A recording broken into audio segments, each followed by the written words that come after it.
현재 일본 규슈 지역을 덮친 강징의 여파가 일본 전체를 술렁이게 만들고 있습니다.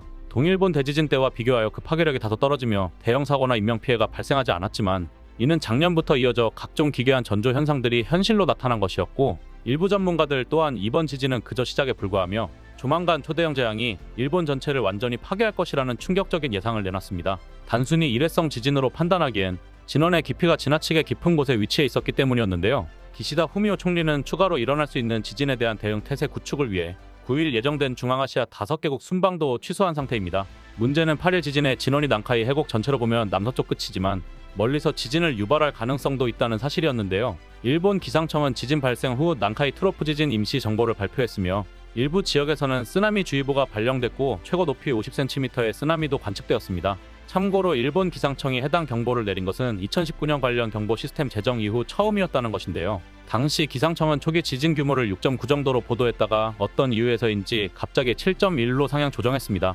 이뿐만이 아니라 특정 지역에서는 8.0 이상의 강진이 국지적으로 나타나면서 도로에 콘크리트가 움푹 패이거나 뒤틀리는 등 충격적인 장면이 목격되었습니다. 실질적으로 이 지진은 한 지역에 국한되지 않고 마치 지형 전체가 거대한 파도에 휩쓸리는 듯한 현상이 벌어졌으며, 이 현상은 단순한 지진이 아닌 대규모 초강력 지진이 다가오고 있다는 무시무시한 신호 중 하나였다는 것입니다. 그런데 여기에 엎친 데 덮친 격으로 후지산까지 분화하는 시나리오도 배제할 수 없다고 전문가들은 지적했습니다. 실제로 1707년 호에이 지진 당시 후지산도 분화하면서 에도 도심부까지 화산재가 날려 피해를 더 증폭시킨 바 있으며, 야마무라 타케이코 일본 방재 시스템 연구소 소장은 호에이 지진 발생 49일 뒤 후지산이 폭발한 것으로 기록돼 있다.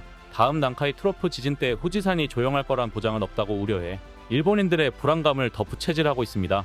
더 충격적인 사실은 일본 지진조사위원회가 난카이 해곡 대지진 발생 시 최악의 경우 사망자만 32만 명에 달할 것으로 가정하고 있다는 것입니다. 최대 34m에 달하는 쓰나미가 몰려와 소실되는 건물이 240만 채, 이재민은 950만 명에 달할 것으로 밝혔는데요. 추산되는 경제적 피해액은 일본 국가 예산의 2배가 넘는 220조 3천억 엔으로 2011년 동일본 대지진 때 피해액의 무려 11배가 훌쩍 넘어버리는 액수입니다. 상황이 이쯤 되자 일본 정부는 초비상이 걸릴 수밖에 없었습니다. 일본 정부는 대규모 재해에 대비하기 위해 비상사태를 선포하고 전국 각지에서 긴급구조 훈련을 시행하고 있으며, 특히 난카이 해곡 지진이 발생할 가능성이 높은 지역들을 중심으로 주민 대피 훈련이 강화되고 있습니다. 그러나 기시다 후미오 총리가 국민의 안전이 최우선이라며 모든 자원을 동원해 대비 태세를 갖추겠다고 강조했으며, 지진 전문가들이 과거의 대지진 사례들과의 비교를 통해 국민들을 안심시키려 하고 있지만 시민들의 불안을 완화하기에는 역부족이었으며 역설적으로 더 큰 불안을 야기하고 있습니다. 아니나 다를까 일본의 언론들은 이번 사태를 둘러싼 다양한 음모론과 미신을 보도하기 시작했는데요.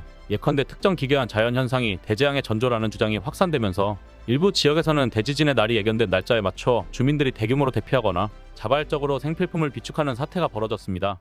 물이 부족해질 것이라는 공포가 확산되면서 매장에 진열된 물병들은 입고되자마자 즉시 동이 났으며, 즉석식품, 라면 같은 장기 보관이 가능한 식품들이 빠르게 사라졌는데요. 물건을 집어드는 사람들 사이에서는 때때로 격렬한 말다툼과 몸싸움이 벌어졌고, 심지어 물품을 놓고 서로 다투는 모습도 목격되었습니다. 가게의 선반이 텅 빈 모습을 본 사람들은 더욱 큰 불안에 휩싸였고, 그로 인해 생필품을 확보하려는 심리적 압박은 더욱 강해졌습니다. 이러한 사재기 현상은 도시를 넘어 지방으로까지 확산되었으며, 일부 지역에서는 매장의 생필품이 아예 남아있지 않는 사태까지 벌어졌습니다. 주민들은 자택에 방어막을 치듯 생필품들을 쌓아두며 불안에 떠는 모습이었고, 일각에서는 생존을 위해서라면 어떠한 상황도 감수하겠다는 결연한 태도마저 드러냈는데요. 대재앙에 대한 두려움이 이성을 마비시키고 사회 전반에 혼란을 일으키고 있는 상황입니다. 또한 SNS를 통해 퍼진 각종 예언들은 그야말로 공포를 부채질하며 사람들을 극단적인 행동으로 내몰았습니다. 대지진의 날로 예견된 특정 날짜가 급격히 퍼지자 수많은 게시물과 영상이 폭발적으로 공유되었고, 그중 상당수는 충격적이고 극적인 내용으로 가득 차 있었습니다. 곧 있을 재앙에서 살아남을 방법이라는 제목의 영상들은 수백만 뷰를 기록하며 입소문을 탔고, 그 안에는 종말을 예고하는 메시지와 함께 불길한 자연 현상들을 경고하는 내용이 줄을 이루었습니다. 이러한 상황 속에서 일본 여행 관련 포털 사이트 카페와 각종 커뮤니티, SNS 등에는 가도 될지 고민이다라는 등 불안감을 반영한 글이 대거 올라오고 있으며, 적자는 위약금을 감수하고 여행을 취소했다, 절대로 일본을 가면 안 된다는 글도 하나둘씩 늘어가고 있습니다. 상황이 이쯤 되자 일부 분석가들은 일본 정부가 현재의 위기를 기회로 삼아 국가의 재난 대응 시스템을 근본적으로 재편성해야 한다고 주장하고 있습니다. 과거 동일본 대지진 당시의 교훈을 반영하지 못한 지금의 상황이 그 증거라는 것이었는데요. 그들은 정부가 지금 당장 모든 가용 자원을 투입해 다가오는 재난에 대비할 것을 촉구하고 있지만, 그러나 재정적으로 이미 한계에 다다른 일본 정부가 이러한 제안들을 실질적으로 수용할 수 있을지는 미지수입니다. 참고로 지난 몇 년간 일본에서는 자연현상과 재앙의 상관관계를 둘러싼 논란이 끊이지 않았습니다. 특히 1대 29대 300 법칙이 주목받고 있는 가운데 작은 재해들이 모여 결국 큰 재앙으로 이어진다는 경고가 잇따르고 있습니다. 이러한 경고의 중심에는 바로 체온이라 불리는 무지개 구름이 자리하고 있는데요. 이 현상은 2021년에 있었던 후쿠시마 강진의 전조로 인식되며 당시 많은 이들이 공포에 휩싸였던 기억을 떠올리게 만들었습니다. 무지개 구름은 본래 극히 드물게 발생하는 현상이지만 이번에 큐슈에서 포착된 체온의 선명함과 그 색감은 사람들에게 이상한 불안감을 자아내게 했습니다. 일부 전문가들은 기후변화로 인해 이런 현상이 더 빈번하게 나타날 수 있다고 경고했으나 무지개 구름의 신비로움이 불길한 예감을 불러일으킨다는 점에서는 반론의 여지가 없습니다. 3년 전 2021년 2월 후쿠시마 앞바다에서 발생한 규모 7.3의 지진은 도쿄 상공에 나타난 무지개 구름이 나타난 후 얼마 지나지 않아 일어났습니다. 그리고 2019년 한국에 대한 수출 규제 발표 직전에도 도쿄에서 비슷한 구름이 목격된 후 후쿠시마 근해에서 신도 5 규모의 지진이 발생했습니다. 이제 2024년 또다시 동일한 패턴이 반복될 가능성이 제기되고 있습니다. 전문가들은 무지개 구름을 단순한 대기 현상으로 치부하기에는 그간의 사례들이 너무나도 명확하게 재난과 연결되어 있다고 주장합니다.